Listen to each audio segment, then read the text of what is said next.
the winter of 1643, as England was torn apart by civil war, a child was born so small and fragile that no one believed he would survive the night. He arrived early, weak, and fatherless in a quiet stone farmhouse in rural Lincolnshire. No one could have imagined that this child would one day uncover the laws that govern motion, gravity, and light itself. His name was Isaac Newton. Newton's earliest years were marked not by warmth, but by absence. His father died before he was born, and when his mother remarried, she left young Isaac behind to be raised by his grandmother. That abandonment would follow him throughout his life, shaping a man who learned to rely not on people, but on ideas. He grew inward, silent and observant, watching the world rather than participating in it. As a boy, Newton showed little interest in play. Instead, he built. Small mechanical devices filled his days, windmills powered by mice, carefully carved sundials, and water clocks that tracked time with remarkable precision. These were not toys. They were attempts to understand how things worked, how motion, force, and time interacted beneath the surface of ordinary life. Despite these signs, Newton was not considered exceptional. His family intended him to become a farmer, but he failed utterly at it. He ignored crops, lost animals, and spent his days scribbling notes instead of tending fields. Teachers eventually intervened, recognizing a mind utterly unsuited for labor, but perfectly designed for study. At 18, Newton entered Trinity College, Cambridge, arriving not as a gentleman scholar, but as a poor student who paid his way through servitude. He cleaned rooms, waited tables, and lived on the margins of academic life. Yet in the library, Newton found what he had been searching for. He devoured the works of Aristotle, Descartes, Galileo, and Kepler. But unlike most students, he did not accept their conclusions. He questioned everything. In his notebooks, Newton began rebuilding natural philosophy from scratch. He rejected inherited authority and replaced it with mathematics. He wrote obsessively, often working through the night, forgetting to eat or sleep. His ambition was not to improve existing knowledge, but to uncover the hidden structure beneath reality itself. Then, in 1665, the outside world collapsed. The Great Plague swept through England, killing tens of thousands and forcing universities to close. Cambridge shut its doors, and Newton returned to his childhood home at Woolsthorpe. Alone, isolated, and only 22 years old, he entered a period that would later be called his annus mirabilis, his year of wonders. In isolation, Newton's mind ignited. He began developing a new mathematics to describe change, what would later be known as calculus. He formulated the basic laws of motion, describing how objects move, accelerate, and respond to force. He began to imagine gravity not as an invisible push from the earth, but as a universal force acting between all masses. According to legend, it was here that Newton observed an apple falling from a tree. Whether the moment happened exactly as told matters less than the question it inspired. Why does the apple fall straight down? Why not sideways? Why not upward? Newton realized that the same force pulling the apple to Earth might also govern the motion of the moon and the planets.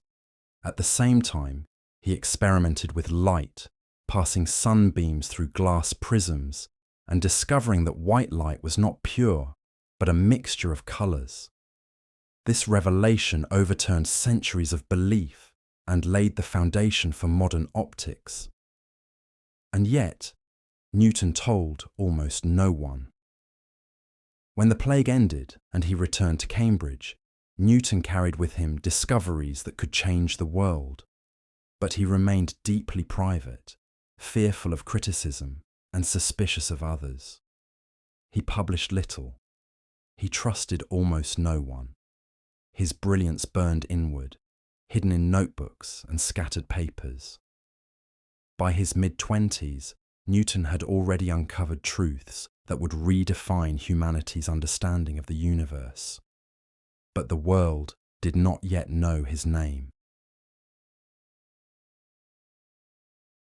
For years, Isaac Newton kept his greatest discoveries hidden from the world, not because they were unfinished, but because he feared what would happen once others saw them.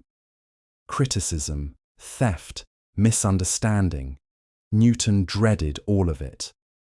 But genius, no matter how guarded, has a way of forcing itself into the light. The moment came through light itself.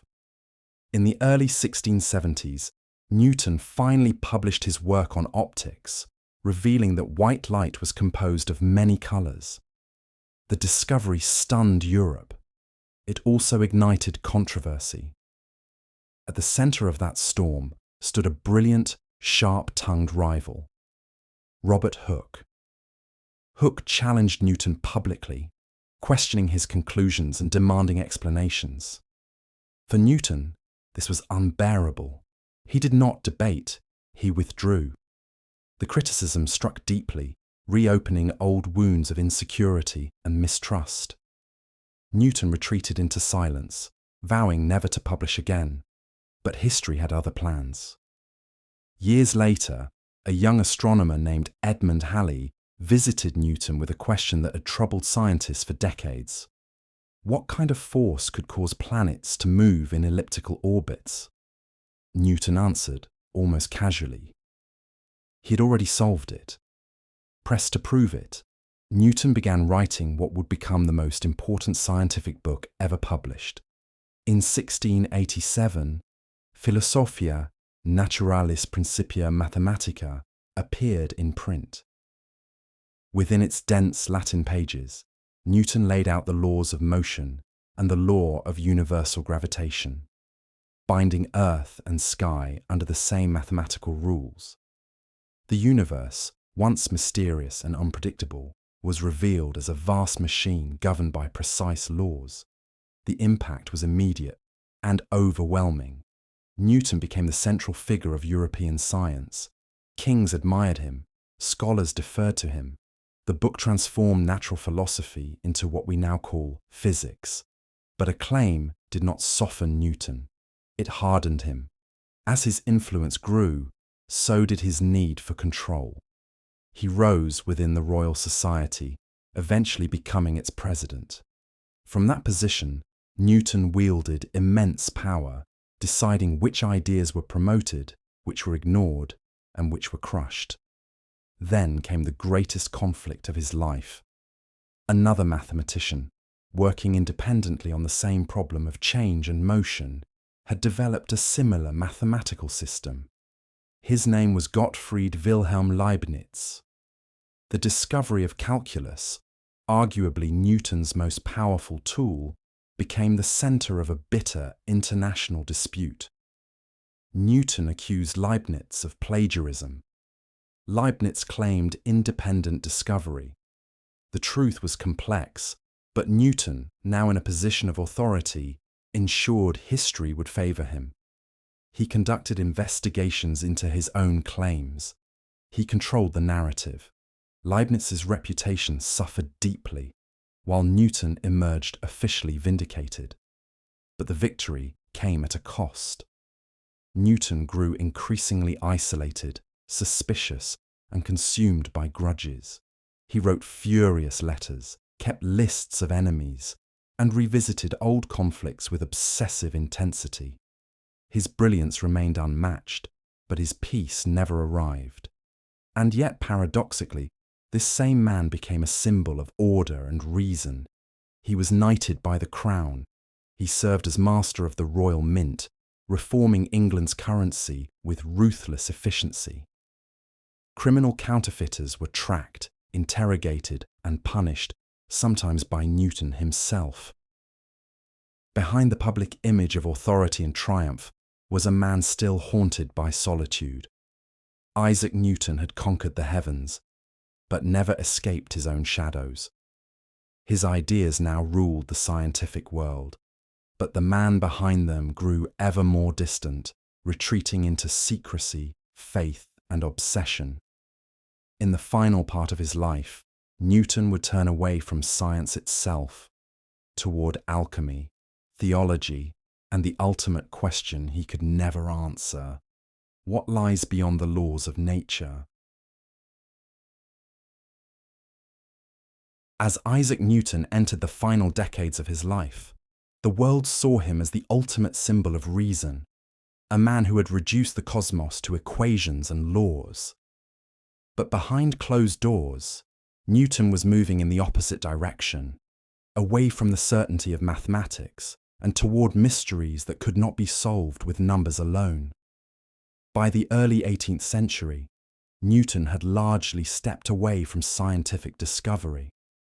His greatest works were behind him, yet his mind remained restless, hungry, and obsessive. That hunger now turned toward alchemy and theology, fields he believed held deeper truths than physics ever could. For decades, Newton poured more time into alchemy than into science. He believed the material world was governed by hidden spiritual forces, and that ancient knowledge, lost and fragmented, contained the keys to understanding creation itself. His alchemical notebooks ran to thousands of pages, filled with coded symbols, experimental recipes, and cryptic reflections. To Newton, alchemy was not superstition. It was the unfinished science of nature's deepest secrets. At the same time, Newton immersed himself in theology. He studied scripture obsessively, convinced that the true history of the universe had been deliberately obscured. He rejected the doctrine of the Trinity, a radical position for his time, and believed he could decode God's plan through careful analysis of biblical texts and ancient chronology. Newton even attempted to calculate the end of the world, not as a doomsday prophecy, but as a mathematical inevitability written into divine law. He believed the universe, like a machine, had a beginning and an end, and that both could be understood. Despite these private pursuits, Newton's public life reached its peak. As master of the Royal Mint, he transformed England's currency system, hunting counterfeiters with the same relentless focus he once applied to celestial mechanics. He conducted interrogations personally, assembling cases with ruthless precision. The quiet scholar had become an instrument of state power. In 1705, Newton was knighted by Queen Anne, becoming Sir Isaac Newton, the first scientist in history to receive such an honour for intellectual achievement alone. To the public, he was untouchable, a living monument to human reason. Yet age brought fragility. Newton suffered recurring illnesses, likely worsened by chemical exposure from alchemical experiments. His memory faded, his moods darkened. The paranoia that had marked his youth never fully left him, but it softened into resignation. Still, his influence only grew. Across Europe and beyond, Newton's laws became the foundation of the Enlightenment. Engineers, astronomers, and philosophers embraced a universe governed by logic, predictability, and order. For more than 2 centuries, Newtonian physics would define humanity's understanding of reality, from cannon fire to clockwork, from bridges to planets. Even when later thinkers like Einstein revealed the limits of Newton's universe, they did not destroy it, they built upon it. In March of 1727, Isaac Newton died in London at the age of 84. He had never married. He left no children. But his intellectual descendants numbered in the millions. He was buried in Westminster Abbey, among kings and queens, an honour never before granted to a scientist. Inscribed near his monument were words that captured the paradox of his life. I do not know what I may appear to the world, but to myself I seem to have been only like a boy playing on the seashore, while the great ocean of truth lay all undiscovered before me. Isaac Newton revealed a universe bound by laws, yet spent his life searching for what lay beyond them. He showed humanity that nature could be understood, predicted, and mastered.